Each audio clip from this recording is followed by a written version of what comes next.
Assalamualaikum warahmatullahi wabarakatuh. Anak-anakku yang berbahagia, dalam kesempatan hari ini di pertemuan yang kelima, Pak Anies sengaja membuat materi dalam bentuk video karena di pertemuan-pertemuan sebelumnya Pak Anies telah menyampaikan tapi hanya dalam bentuk file PowerPoint atau yang di PDF-kan.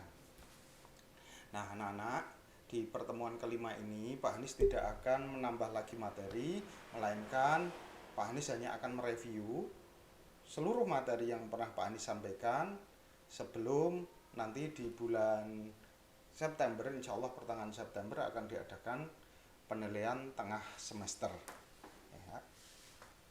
Namun sebelum kita lanjutkan pertemuan kelima ini, untuk mereview materi, marilah kita bersama-sama mengawalinya dengan membaca suratul Fatihah. Mudah-mudahan kita memperoleh ilmu yang manfaat, berkah, dan diridhai oleh Allah. Ibtigha'an li mardatillah wa li syafaati Rasulillah. Al-Fatihah. A'udzubillahi minasyaitonirrajim.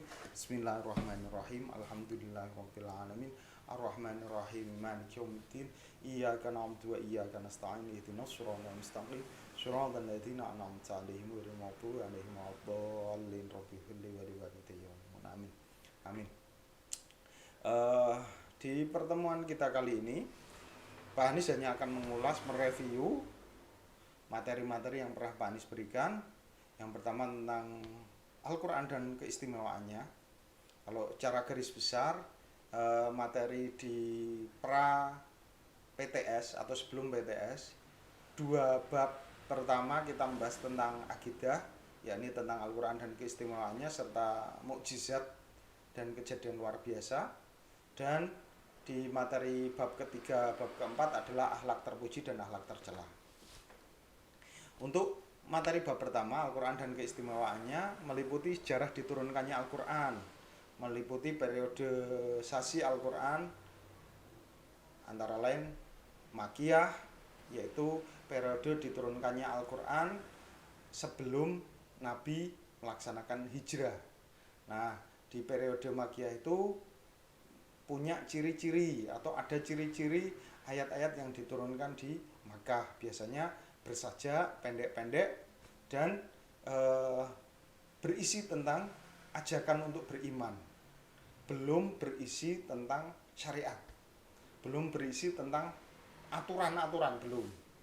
Ya, baru setelah Kanjeng Nabi bersama para sahabat hijrah ke Madinah, terbentuk komunitas yang lebih solid, lebih kuat, keimanannya sudah terbentuk, barulah ayat-ayatnya berisi ayat-ayat hukum, ayat-ayat syariat.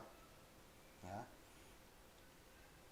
Periode itu dinamakan periode Madinah karena sudah melaksanakan hijrah ke Madinah. Loh Pak, kalau misalnya di ayat-ayat terakhir ketika Kanjeng Nabi haji wada, itu kan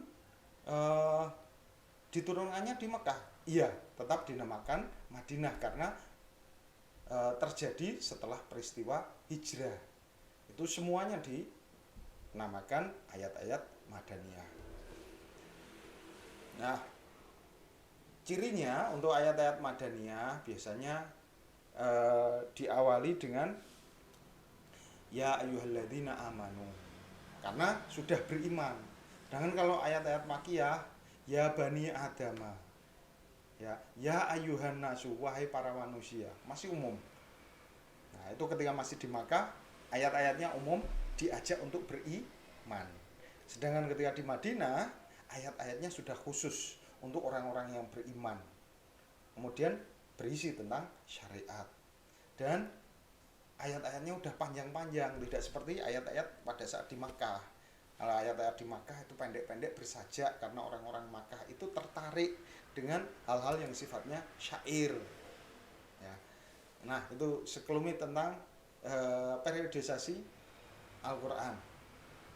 Kemudian dibukukan pada masa idenya muncul sejak masa Sayyidina Abu Bakar, dilanjutkan oleh Umar, baru terlaksana secara sempurna pada masa Sayyidina Utsman bin Affan, atau yang kemudian dikenal dengan Mushaf Utsmani. Berikutnya, untuk Al-Quran sendiri berasal dari kata qara'a yaqra'u Qur'anan, yang artinya bacaan atau sesuatu yang dibaca. Ya. Selain itu, Al-Quran juga punya sebutan lain, antara lain Alkitab, Dalikal Kitab, artinya yo Alkitab. Terus Al-Furqan, artinya pembeda antara yang hak dan yang batil. Tabarakalladzi nazzalal furqan. Ya. Ada di surat Al-Furqan. Terus juga ada adzikr yang artinya peringatan. Al-Quran dikatakan sebagai adzikr ada di surat Al-Hijr, inna nahnu nazzalna dzikra, sungguhnya kami yang menurunkan adzikr, peringatan. Terus juga ada lagi Al-Huda, syahrul Ramadan alladzi unzila fihi al-Qur'an hudal linnas wa bayyinatin minal huda wal furqan. Al-Huda itu petunjuk. Terus ada juga An-Nur, wa man lam yaj'alillahu lahu nura fama lahu min nur. Ada di surat An-Nur, barang siapa yang tiada diberi cahaya atau petunjuk oleh Allah, tiadalah dia mempunyai cahaya sedikit pun. Ada lagi selain An-Nur, ada Al-Bayyinah atau bukti yang nyata. Ada di surat Al-Bayyinah, lam yakunil ladzina kafaru min ahlil kitab wal musyrikina munfakkina hatta ta'tiyahumul bayyinah. Orang-orang kafir, yakni ahlil kitab dan orang-orang musyrik, mengatakan bahwa mereka tidak akan meninggalkan agamanya sebelum datang kepada mereka bukti yang nyata. Yang dimaksud itu Al-Quran. Nah, tentang kebenaran Al-Quran, Allah sendiri menjaminnya. Tadi seperti di surat Al-Hijr ayat 9. Inna nahnu nazzalna dzikra wa inna lahu lahafidun. Allah yang akan menjamin, ya.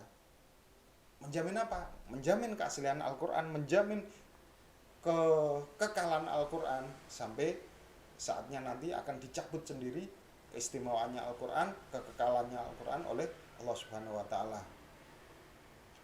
Nah, samping itu juga ada tantangan. Tantangan yang berupa 10 surat, 1 surat, 1 ayat.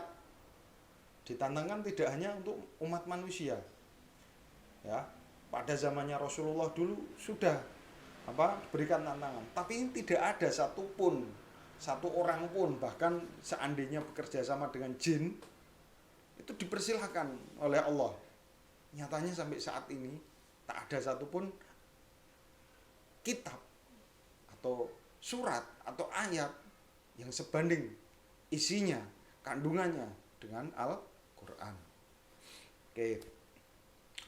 Selanjutnya ada beberapa bukti keistimewaan Al-Quran. Apa saja itu? Yang pertama adalah Al-Quran itu dari segi keotentikannya, dari segi keasliannya senantiasa terjaga. Yang kedua, dari segi isi kandungannya itu komplit sesuai dengan zamannya, sesuai dengan kondisinya. Kapan saja mau digunakan bisa. Terus dari sisi susunan bahasanya, para ahli bahasa menyatakan bahwa Al-Quran itu memiliki banyak sekali ragam majas, ya, bahasa-bahasa sastrawi yang luar biasa indahnya. Terus dari sisi misi yang diembannya, bahwa Al-Quran itu berlaku dimanapun dan kapanpun. Zaman Kanjeng Nabi dulu Al-Qurannya seperti itu, sampai sekarang ya Al-Qurannya seperti ini, tetap cocok kalau kita gunakan sebagai pedoman kita. Nah, isi kandungannya apa saja? Al-Quran itu ada 6. Ada soal keyakinan atau akidah, soal ibadah atau tata cara berhubungan dengan Allah. Terus tata cara berhubungan dengan sesama manusia atau muamalah. Terus 4 panduan tentang akhlak terpuji. Nah, itu penting itu, akhlak terpuji, budi pekerti yang mulia. terus tarikh umat-umat terdahulu, dan yang terakhir baru hukum. Ya, hukum itu terakhir. Ya. Karena eh, di dalam Al-Quran itu nggak hanya hukum tok, tapi panduan-panduan untuk berlaku baik. Ya, bukan hanya yang urusan hukum, tapi urusan-urusan yang sifatnya akhlakul karimah dan contoh teladan yang baik itu malah lebih banyak dibanding syariatnya.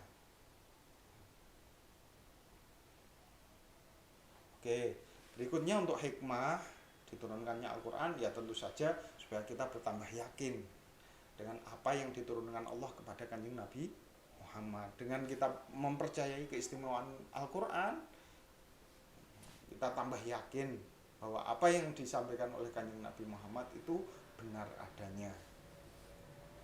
Oke, kita lanjutkan ke bab 2. Nah, mukjizat dan kejadian luar biasa. Oke. Ya. Mukjizat itu ada 4 poin. Pertama adalah kejadian luar biasa diberikan Allah kepada para nabi dan rasul. Khusus nabi dan rasul ya. Ya, kalau yang selainnya itu jangan sekali-kali kita sebut sebagai mukjizat. Sebut aja keajaiban, ya. Kejadian luar biasa berikan Allah kepada nabi dan rasulnya sebagai bukti kenabian dan kerasulan. Ya.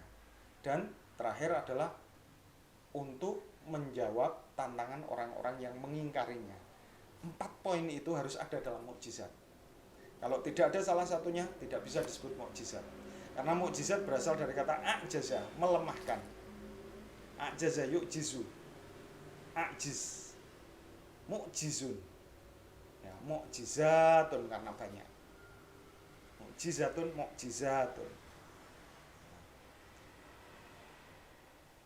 Contohnya seperti Nabi Musa membelah lautan, itu nggak masuk akal, tapi terjadi.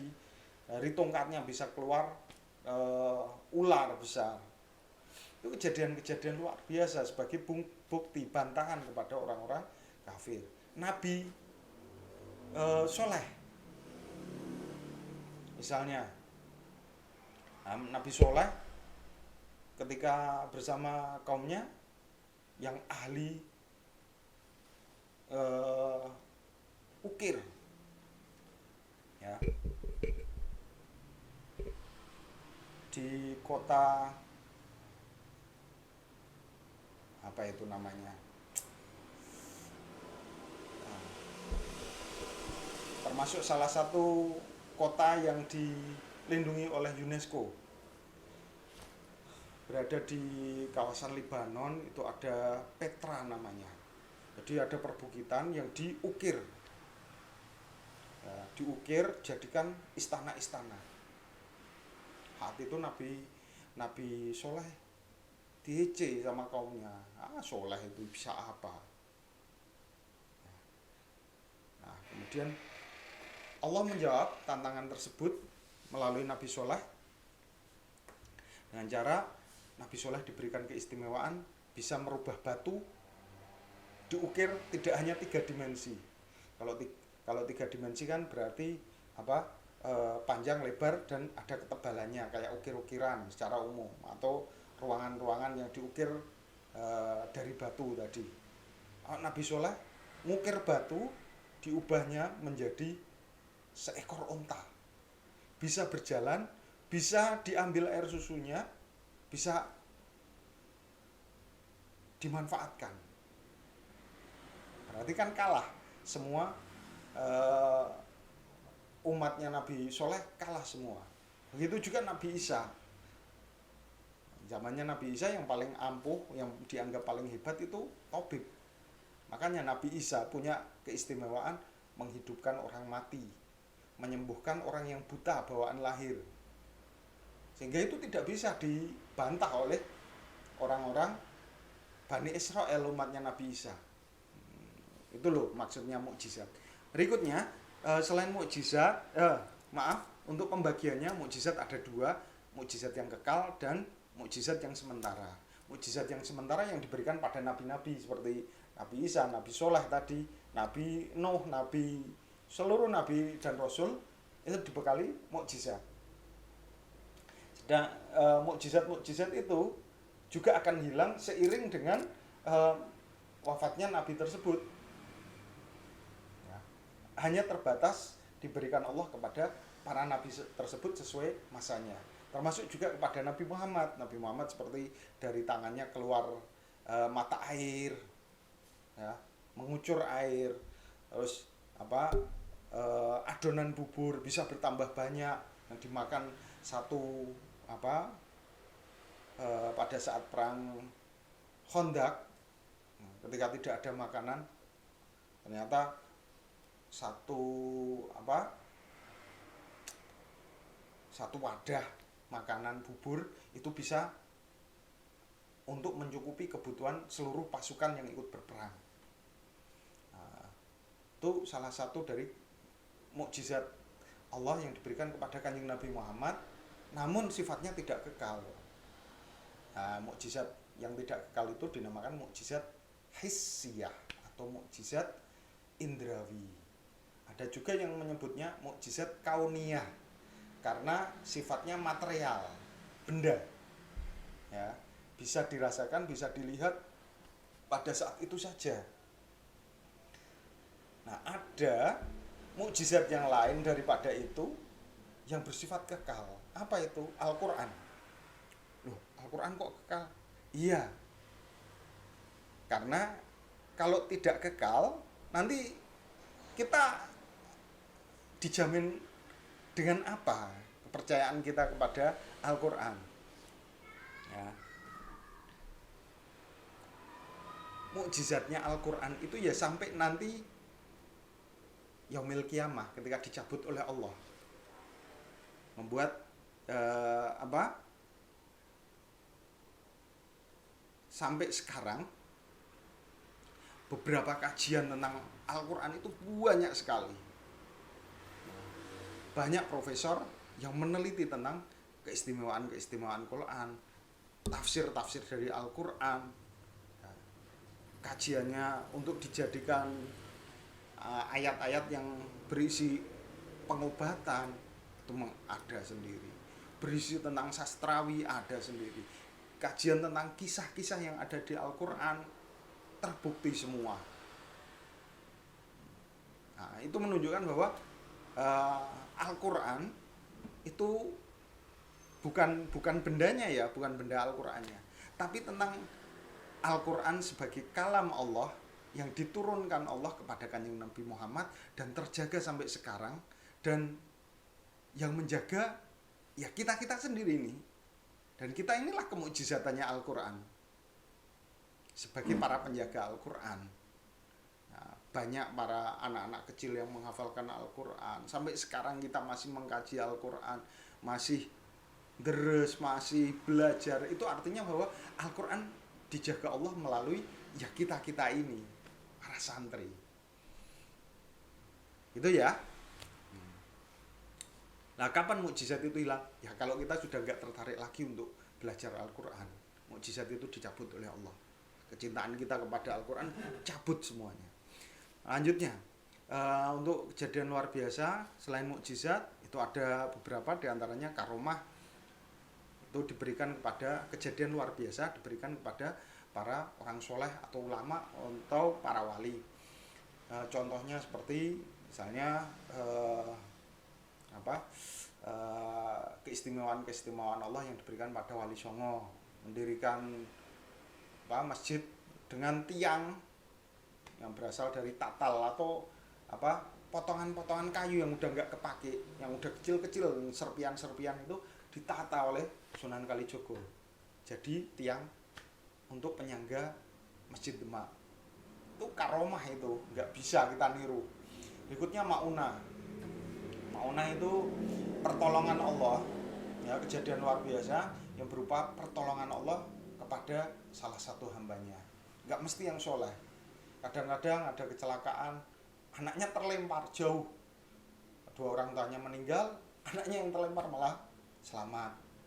Ada juga nenek-nenek terbakar rumahnya, mestinya secara rasional ya nggak bisa selamat, tapi nyatanya nenek itu seperti diselamatkan seseorang, tapi nggak tahu, nenek tersebut nggak tahu siapa yang menyelamatkannya, tahu-tahu udah di luar gitu aja.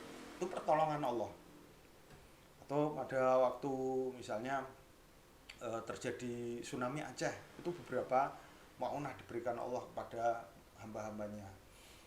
Ada orang yang tahu-tahu selamat ketika tergulung ombak, tahu-tahu udah ditempatkan di Masjid Raya Banda Aceh. Banyak sekali sekitar kita itu Allah menunjukkan keistimewaan hal-hal luar biasa kepada kita. Terus ketiga adalah irhas. Apa itu irhas? Kejadian luar biasa yang diberikan Allah pada calon nabi, bukan nabi tapi calon. Contohnya Nabi Muhammad ketika masih usia 12 tahun itu kan belum diangkat jadi nabi. Nabi Muhammad baru diangkat ketika umur 40 tahun. Itu diberikan Allah keistimewaan berupa mendung yang selalu mengikutinya ketika Kanjeng Nabi melakukan perjalanan dagang, mendampingi pamannya ketika berangkat berdagang ke Syam. Nah, keistimewaan itu ditangkap oleh Pendeta Bukhairo. Ya, karena di dalam kitab Perjanjian Lama, di dalam kitab Taurat itu juga disebutkan hal tersebut. Ciri-ciri dari Nabi akhir zaman salah satunya itu. Nah, itu namanya irhas. Belum sampai jadi nabi tapi selalu dijaga Allah dengan keistimewaan-keistimewaan. Kejadian luar biasa diberikan Allah kepada calon nabi. Berikutnya terakhir adalah istidraj. Itu kejadian luar biasa diberikan Allah kepada hamba-hambanya yang ingkar dengan tujuan untuk semakin menjauhkan dari Allah. Loh, ada seperti itu? Ada.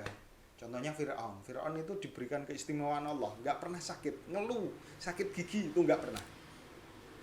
Nah, supaya apa? Supaya dia semakin ingkar kepada Allah. Na'udzubillah min dzalik. Mudah-mudahan kita tidak diberikan istidraj oleh Allah. Nah, dikei pinter tapi malah ndadekno sombong. Itu istidraj. Hati-hati ya. Itu dua bab tentang akidah. Kita lanjutkan bab tentang akhlak. Kita meliputi akhlak terpuji, ikhtiar, tawakal, sabar, syukur, qanaah. Materinya masih disimpan kan? Oke, dalil-dalilnya tolong dipelajari. Insya Allah nanti akan dikeluarkan di PTS. Ikhtiar, yang penting ikhtiar itu usaha. Nah, tawakal itu memasrahkan diri setelah berusaha. Sabar itu menahan diri. Nah, bentuknya ada 3. Sabar ketika mendapatkan musibah, sabar ketika menghindari kemaksiatan, dan sabar ketika menjalankan ketaatan kepada Allah atau menjalankan ibadah. Nah, sabar itu bentuknya 3. Ingat-ingat. Terus syukur, terima kasih. Nah, dengan kita berterima kasih itu Allah malah memberikan lebih banyak lagi kepada kita. Bukan kita bahagia tapi kemudian berterima kasih. Salah, jangan gitu. Kita semakin berterima kasih, kita akan semakin bahagia. Yakin. Kalau kalian itu banyak berkeluh kesah, hidup itu akan terasa susah. Tapi kalau kalian, apa yang kalian miliki saat ini, kalian mau bersyukur, kalian akan tambah bahagia. Ya Allah, alhamdulillah saya masih bisa hidup. Alhamdulillah tetangga saya, ya Allah, kemarin kena COVID. Ya itu bayangkan seperti itu. Nah, nafas berapa yang harus kita bayarkan? Kalau seperti di Cina itu setiap hari orang bergelut dengan industri, seminggu sekali mereka harus membeli sekian liter untuk merefresh paru-paru mereka dengan menggunakan oksigen murni. Atau kalau yang kaya biasanya pergi ke luar kota. Nah, kita kemana aja alhamdulillah banyak oksigen ya. Terus yang terakhir adalah qanaah atau merasa cukup. Ini supaya kita tidak selalu berkeluh kesah, merasa kekurangan, merasa rakus kalau iri kalau melihat tetangganya beli TV, beli mobil, nah, tetangganya beli pesawat, wah, kayak apa? Sama stres. Nah, tetangganya bahagia, yuk kita bahagia toh. Alhamdulillah kita punya seperti ini.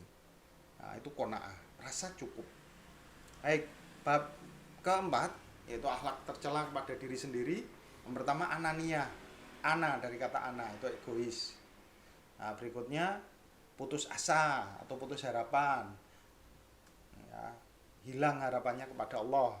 Ini bisa menyebabkan mati dalam kondisi kekafiran loh. Kalau putus asa, orang terlalu putus asa. Yang ketiga godok, gampang marah. Ini dampaknya menjadi tidak terkendali. Ya, tidak bisa menyelesaikan masalah dengan sebaik-baiknya. Karena semuanya tidak terkendali, dia tidak berpikir dengan pikiran sehat. Dan terakhir adalah tamak atau rakus. Nah, poin-poin tadi silahkan dipelajari. Dan untuk pertemuan kita kali ini, Pak Anies akan memberikan 5 latihan soal. Silakan dijawab.